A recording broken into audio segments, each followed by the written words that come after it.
Hello বন্ধুরা, কেমন আছো তোমরা সবাই? আশা করছি সবাই খুব ভালো আছো। নিত্যায় নুপুর চ্যানেলের আরেকটি ভিডিওতে তোমাদের সবাইকে অনেক অনেক ওয়েলকাম। তোমাদের সাথে লাস্ট দুদিন হলো আমি একটা সিরিজ কমপ্লিট করছিলাম। সেটা হচ্ছে 2024 এপ্রিল মাসে আমরা হরিদ্বার গেছিলাম। তো সেই সিরিজটাই তোমাদের সাথে আমি শেয়ার করছিলাম।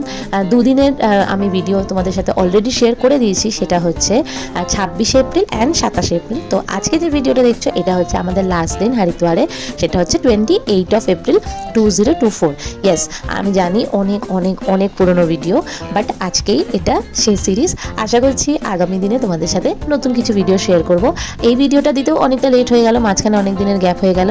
কারণটা কি জানো? কারণ আমরা আবার ঘুরতে গেছিলাম। আমি বিজি হয়ে পড়েছিলাম, শরীরটা অনেক দিন ধরে খারাপ চলছিল, তাই জন্য একটু রিফ্রেশ হতে ঘুরতে চলে গেছিলাম। যাই হোক, নতুন ঘোরার গল্প তো আগামী দিনে তোমাদের সাথে শেয়ার করবো। ইয়েস, ভিডিও করেছি, তাও আবার রোমিওর নতুন ফোনে। তো খুব সুন্দর ভিডিওর কোয়ালিটি এসছে, আশা করি তোমাদের ভালো লাগবে। সেই সব ভিডিও, আমাদের এনজয় করার মুহূর্তগুলো তোমাদের সাথে আমি সবসময় শেয়ার করি, তাই সেটাও করব। আর এখানে দেখো, আমাদের মিষ্টি বুড়ি কিছুতেই হোটেল থেকে বেরোচ্ছিল না। জানি না ওর হোটেলটা কি পছন্দ হয়েছিল, কিছুতেই বেরোচ্ছিল না। তো যাই হোক, আগের দিন 26 এপ্রিলের তোমরা ভিডিওতে দেখেছিলে মিষ্টি অত ছোট্ট বয়সে, তখন ওর 2 বছরও বয়স হয়নি, তার আগেই ও গঙ্গায় স্নান করতে এত মজা পেয়েছিল যে আমরা শেষ দিনে প্ল্যান করলাম যে আমি তো হোটেল থেকেই স্নান করে গেছিলাম, কিন্তু রোমিও আর মিষ্টি গঙ্গায় স্নান করবে। দেন আমরা হরিদ্বারের মন্দিরে পুজো দিয়ে তারপরে লাঞ্চ করব, তারপরে একটু আশেপাশে ঘুরে আমরা বাসের উদ্দেশ্যে রওনা হব। কিন্তু মানুষ সবসময় যা ভাবে সেটা কি হয় বলো তো? তোমরা কি বলো? তোমরা যখন যেটা ভাবো, একদম যেটা ডিসিশন নাও, সেটাই কি সবসময় হয়? আমার সাথে তো বাপু একদমই হয় না। আর সেটারই একটা ভালো এক্সাম্পল তোমরা এই ভিডিওতে দেখতে পাবে। তো দেখো, যেমনটা বললাম, আমরা গঙ্গার ঘাটে চলে এসেছি। এই দেখো, মিষ্টি রোমিওর কোলে বসে আছে, এখন ওরা দুজনে যাবে জলে। কিন্তু এই দেখো, যেটা বললাম, যেমন ভাববো তেমন কি সবসময় হবে? মিষ্টি সে ফাটিয়ে কান্না, মানে কেন কাঁদছে কিচ্ছু বোঝা যাচ্ছে না। আশেপাশে সবাই বলছে ওকে নিয়ে নামবেন না, ওকে নিয়ে নামবেন না, ও হয়তো জলটা ঠান্ডা নিতে পারছে না। কিন্তু ওদেরকে কি করে বোঝাবো যে জাস্ট একদিনের গ্যাপে এই বাচ্চাই পুরো ডুবকি দিল জলের মধ্যে, পুরো মাথা ফাতা ভিজিয়ে স্নান করলো সুন্দর মতন। কি করে বোঝাই বলো তো এদেরকে? আর আমরা নিজেরাই থতমত খেয়ে গেলাম। আমি আর রোমিও তো জাস্ট দুজনকে দেখছি হা করে, কি করে এটা সম্ভব হচ্ছে যে মিষ্টি এরকম ভাবে কাঁদছে। যাই হোক, ভালোই হয়েছে যে আমি স্নান করার উদ্দেশ্য নিয়ে আসিনি সেদিন। আমি মিষ্টিকে পুরোপুরি রেডি করে দিলাম, আবার ওকে ড্রেসটা চেঞ্জ করিয়েছিলাম যেহেতু ও স্নান করবে বলে গঙ্গাতে। তো আবার ওকে ভালো করে পুছিয়ে টুছিয়ে ওকে সুন্দর করে রেডি করে দিলাম। তো যাই হোক, মিষ্টি আমার কোলেই আছে। রোমিও ওকে অনেকবার ডাকার চেষ্টা করছে, অনেকভাবে ভোলানোর চেষ্টা করছে, বাট কিছুতেই কিছু হচ্ছে না। ও জলে নামতেই চাইছে না। ফাইনালি আমাদের মনে পড়লো যে ঘরের জন্য একটু গঙ্গা জল নিয়ে নেওয়া উচিত, এত দূরে যখন এসেছি। তো নিয়ে নিলাম। দেখো, রোমিওর স্নান তো হয়ে গেছে, ও জামা কাপড় পরে নিয়েছে, কিন্তু তখনই হঠাৎ আমাদের নজরে গেল যে গঙ্গার মধ্যে এই যে শিবজি আর পার্বতী মায়ের মূর্তিটা রয়েছে। তো আমরা ভাবলাম ওখানেও একটু জল চড়িয়ে দিই। শুধু জল না, ওখানে একজন বৌদি দাঁড়িয়েও ছিলেন, উনি দুধ বিক্রি করছিলেন। উনি সবাইকে বলছিলেন যে যদি কেউ দুধ দিতে চায় ঠাকুরের মাথায়। তো আমিও দেখো ভালো জামা কাপড় পরেই গেছিলাম, যেহেতু আমার স্নান তো আমি হোটেল থেকেই করে গেছিলাম। তাও আমি ওখানে গিয়ে জলে নামলাম, অ্যান্ড আমিও বাবা আর মায়ের মাথায় প্রথমে জল অর্পণ করলাম, তারপরে দুধও অর্পণ করলাম। তো যাই হোক, এতটাই গরম ছিল যে আমার ওই প্যান্ট ভিজে আবার শুকিয়েও গিয়েছিল 5 মিনিটের মধ্যে। কিন্তু ওই যেটা ভাবলাম সেটা তো হলো না। আমরা মেন যে কাজটা জানো সেটাই করতে পারিনি। জানি না ঠাকুরের কি ইচ্ছা ছিল বা এখনও আছে। আমি 2 বার হরিদ্বারে গেলাম, কিন্তু 2 বারের একবারও মন্দিরে পুজো দিতে পারলাম না। এই যে সেদিন ইচ্ছা ছিল যে মন্দিরে পুজো দেবো, সেটাও পারলাম না, কারণ মিষ্টি রানী চিৎকার করেই যাচ্ছিল। ইভেন আমি যখন ঠাকুরের মাথায় জল অর্পণ করছিলাম, তখন আমাকে ওই বৌদিটা বললো, উনি যদিও বাঙালি ছিলেন না, তাও উনি আমাদের কথোপকথনে বুঝে গেছিলো। আর উনি বললেন যে কোনো ব্যাপার না, এখানে যে তোমরা ঠাকুরের মাথায় জলটা দিচ্ছে, এটাতেও ঠাকুরেরই হয়তো কোনো ইচ্ছা। হতে পারে, সবটাই সম্ভব। তো যাই হোক, এই যে দেখছো কেমন খ্যান খ্যান করছে। ফাইনালি আমরা লাঞ্চ করে নিলাম। মন্দিরে পুজো দেওয়া তো হলো না, মাঝখান থেকে স্কিপ হয়ে গেল। লাঞ্চ করলাম প্রপার বাঙালি রেস্টুরেন্ট। তোমরা কম বেশি সবাই জানো হরিদ্বারে দাদা বৌদির হোটেল আছে, শুধু একটা নয়, অনেকগুলো। কোনটা আসল কোনটা নকল কিছুই জানি না, কিন্তু প্রপার নিরামিষ সেখানে খাবার দাবার পাওয়া যায়, আর খুব সুন্দর, খুব টেস্টি খেতে। আমরা পরপর 2 দিন 2টো রেস্টুরেন্টে খেয়েছি, দুটোই দাদা বৌদি হোটেল নাম ছিল, দুটোতেই নিরামিষ খাবার খুব সুন্দর টেস্টি ছিল, তো ভালো খেয়েছিলাম।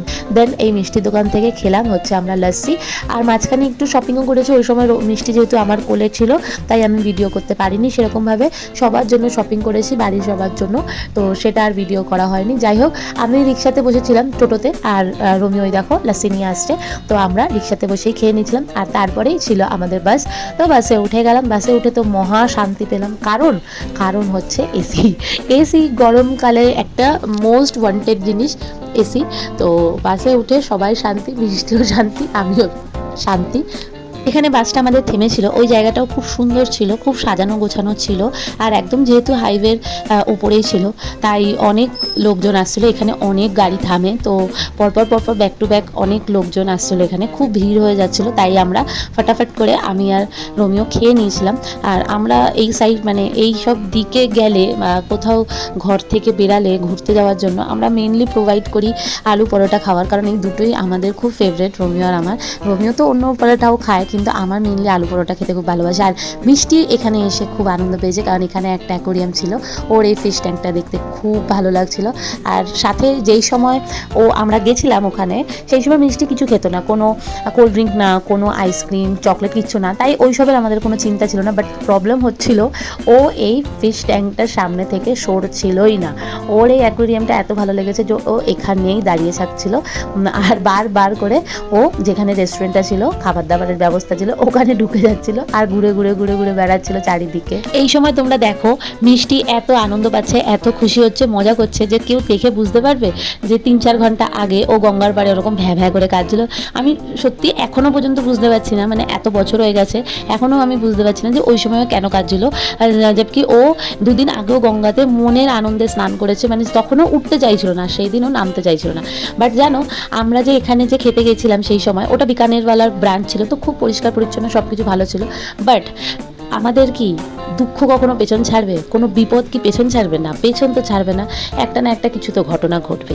এই যে যেখানে গাড়িটা হল্টে ছিল, যেখানে আমরা রেস্ট নিলাম, সবাই খাওয়া দাওয়া করলাম, এটা মেনলি ছিল হচ্ছে ইলেকট্রিক গাড়ি চার্জিংয়ের দেওয়ার ব্যাপারটা এখানে ছিল। তো সব ইলেকট্রিক গাড়ি আসছিল, চার্জও দিচ্ছিল, নর্মাল গাড়িও আসছিল পেট্রোল ডিজেলের, বাট ইলেকট্রিক গাড়ি মেনলি আসছিল, কারণ ওখানে চার্জিং ছিল।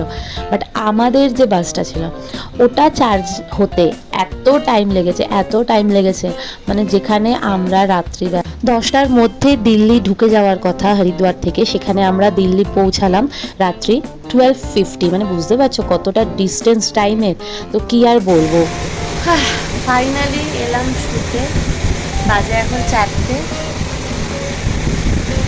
এখনো থেকে, কারণ এই বাসে ঘুমিয়ে পড়েছে, এগুলো 9:30 থেকে 12টা অবধি ঘুমিয়েছে, তাই জন্য এখনো জেগে। এবার সবাই ঘুমাবো, কম বেশি সবাই একটু খেয়েছি, একটুও ভালো লাগছিল না খেতে, একটু খালি পেটে তো শোয়া যায় না, তাই জন্য খেতে হলো বাধ্যতামূলক, নাহলে এতটাই টায়ার্ড হয়ে গেছে যে খেতে ইচ্ছা করছিল। যাই হোক, এখানেই করলাম আমাদের উইকেন্ড ট্রিপ হরিদ্বারের ট্রিপটা এন্ড। কী কী কিনেছি বা কী আসার বিষয়, আমাদের কী এক্সপিরিয়েন্স, এইবার তোমাদেরকে জানাবো নেক্সট একটা ভিডিওতে। কবে সেই ভিডিওটা শুট করবো জানি না, বাট হ্যাঁ খুব শীঘ্রই শুট করবো, খুব শীঘ্রই আপলোড করবো। তো চলো, আজকের মতন এখানেই বিদায় জানাচ্ছি তোমাদের থেকে। দেখা হবে খুব শীঘ্রই নতুন একটা ব্লগে। সবাই পাশে থেকো, সাথে থেকো, এগিয়ে যাওয়ার জন্য এনকারেজমেন্ট দাও। চলো, টাটা, বাই বাই। যদি ভিডিওটা ভালো লাগে একটা লাইক শেয়ার কমেন্ট করবে, আর চ্যানেলটা সাবস্ক্রাইব করতে ভুলবে না। Bye bye.